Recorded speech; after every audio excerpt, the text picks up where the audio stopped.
अभी हमारे यहाँ एक तिथि आने वाली है, अक्षय तृतीया। उसका मतलब क्या होता है? अक्षय, जिसका कभी क्षय ना हो। जब चावल का दाना अगर हम शंकर भगवान को चढ़ाते तो क्यों चढ़ाते? उसका कारण क्या है? चावल का दाना शिव को चढ़ाने का केवल एक कारण रहता है कि चावल को अक्षत कहते हैं। अक्षत का मतलब होता है अक्षय। अभी हमारे यहाँ एक तिथि आने वाली है, अक्षय तृतीया। उसका मतलब क्या होता है? अक्षय, जिसका कभी क्षय ना हो। जब हम भगवान शंकर को चावल का दाना चढ़ाते, जैसे बहुत ध्यान दीजिएगा महाराज, बहुत समझने वाली बात है, बहुत ध्यान। चावल का दाना हमारे मस्तक पर तिलक करने के बाद पंडित जी क्यों लगाते हैं कि भगवान जैसा समय आज चल रहा है, आप पूजन कर रहे हो, पाठ कर रहे हो, दान कर रहे हो, पुण्य कर रहे हो, सत्कर्म कर रहे हो, भजन कर रहे हो, मेरा देव अधिदेव महादेव, मेरा नारायण, मेरा सत्यनारायण भगवान, मेरा राम जी, मेरा विष्णु जी, मेरा भागवत मैया, मेरी रामायण मैया।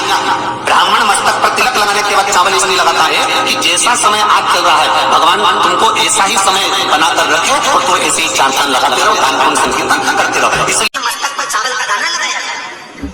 तो यहाँ शिव महापुराण की कथा करें, चावल का दाना शिव जी को क्यों चढ़ाते हैं, भगवान को क्यों समर्पित करते हैं, भगवान के पूजन में अक्षत क्यों समर्पित करते हैं, चावल क्यों समर्पित करते हैं, उसका कारण क्या है? तो कहा आज मैंने जब चावल का दाना आपको समर्पित करा है, जिस भाव से, जिस विश्वास से, जिस श्रद्धा से, जिस मन से मैं आपको रिझा रही हूँ, हे भोलेनाथ मेरी ये मनोकामना पूर्ण कर, इसको अक्षय कर देना, इसको अमर कर देना, बस इतनी कृपा।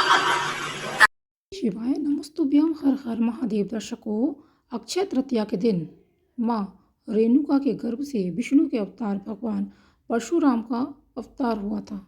चूँकि वे चिरंजीवी हैं, इसलिए इस तिथि को चिरंजीवी तिथि भी कहते हैं। अक्षय तृतीया पर कई उपाय किए जाते हैं जो कि हर संकट से बचाते हैं। अक्षय तृतीया के दिन सोने चांदी की चीज़ें जरूर खरीदें, इससे घर में बरकत आती है।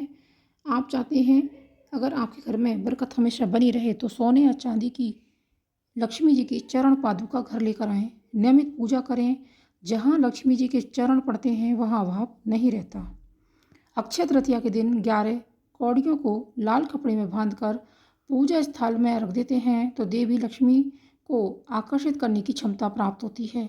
इसका प्रयोग तंत्र मंत्र में भी होता है। देवी लक्ष्मी के समान ही कौड़ियाँ समुद्र से उत्पन्न हुई हैं।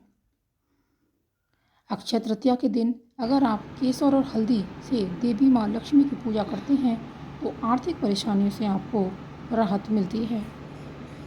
इस दिन स्वर्गीय आत्माओं की प्रसन्नता के लिए जल, कलश, पंखा, खड़ाऊ, छाता, सत्तू, ककड़ी, खरबूजा आदि फल, शक्कर, घी आदि का किसी ब्राह्मण को दान जरूर करें या किसी ज़रूरतमंद व्यक्ति को दान करें। इससे पितरों की कृपा आप पर बरसती है। इस दिन गौ, भूमि, तिल, सोना, घी, वस्त्र, धान्य, गुड़, चांदी, नमक, शहद और कन्या या 12 दान का महत्व है। जो भी भूखा हो वह अन्नदान का पात्र है। जो जिस वस्तु की इच्छा रखता है, यदि वह वस्तु उसे बिना मांगे दे दी जाए तो दाता को पूरा फल मिल जाता है। सेवक को दिया गया दान 1/4 फल देता है। कन्या का दान इन सभी दानों में सर्वोपरि है, इसलिए इस दिन कन्या का विवाह भी किया जाता है। अक्षय तृतीया पर दान देने वाला सूर्य लोक को प्राप्त होता है। इस तिथि को जो व्रत करता है वह रिद्धि, वृद्धि एवं श्री से संपन्न होता है। इस दिन किए गए कर्म अक्षय हो जाते हैं। इस दिन शुभ कर्म ही करने चाहिए। भोलेनाथ की कृपा प्राप्ति के लिए अक्षय तृतीया के दिन महापुराण के अनुसार भगवान शिव पर अगर आप अक्षय तृतीया पर अखंडित चावल चढ़ाते हैं तो जो भी व्यक्ति इस उपाय को करता है उसे लक्ष्मी की प्राप्ति होती है। शिव जी के ऊपर भक्ति भाव से एक वस्त्र चढ़ाकर उसके ऊपर चावल रखकर समर्पित करना और भी उत्तम माना जाता है। शिव जी पर तिल अर्पित करने से मनुष्य के सभी पाप नष्ट हो जाते हैं और जो भी दोष होते हैं उसकी कुंडली में वह भोलेनाथ की कृपा से दूर हो जाती हैं। अगर आप संतान की कामना करना चाहते हैं तो जौ के की हुई शिव की पूजा स्वर्गीय सुख की वृद्धि करवाती है, ऐसा शिव महापुराण में कहा गया है। गेहूं में बने पकवान से की हुई शंकर जी की पूजा निश्चित ही उत्तम मानी जाती है। गेहूं के दानों से पूजा करने पर संतान की वृद्धि होती है। अगर आप चाहते हैं अपने घर में सुख समृद्धि हो और धर्म अर्थ काम मोक्ष में वृद्धि हो, इसके लिए भोलेनाथ की मूंग से पूजा की जाए तो उत्तम रहता है।